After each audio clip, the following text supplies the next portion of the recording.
අන්‍යවශ්‍ය රබොන් ආයිබන හැමෝටම. අදත් අපි මේ විදිහේ ඡේදයක් ඇසුරෙන් කොරියානු වචන වාක්‍ය ටිකක් ඉගෙන ගමු. පළවෙනියට කියවලා බලමු.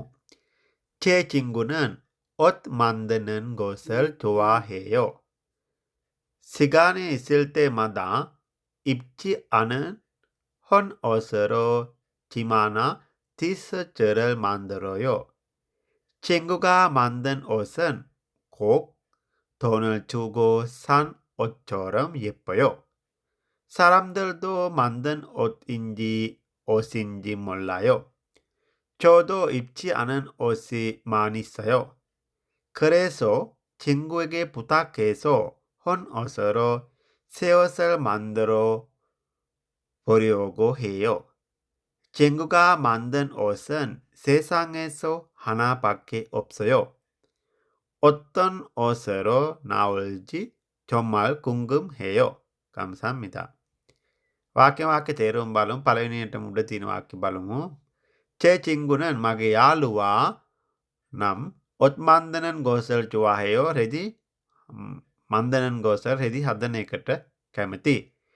ඊට පස්සේ තියෙනවා සිගාන ඉසිල් තෙමදා වෙලාව තියෙන සෑම විටම 입지 않은 헌 옷으로 입지 않은 අඳින්න නැති 헌 කියන්නේ පරණ 옷으로 ඇඳුම් වලින් 치마나 티셔츠를 만들어 치마나 사යවල් හෝ 티셔츠를 티셔츠 만들어요 하දනවා. 친구가 만든 옷은 යාළුවා හදන ඇඳුම් 꼭 අනිවාර්යයෙන්ම 돈을 주고 සල්ලි දීලා 산 옷처럼 මිරිදී ගත්ත ඇඳුම් වගේ 예뻐요 ලස්සනයි. 사람들도 මිනිසුත් 만든 옷인지 몰라요. මිනිසුත් 만든 옷인지 හදපු ඇඳුමක් කියලා 몰라요 දන්නේ නැහැ.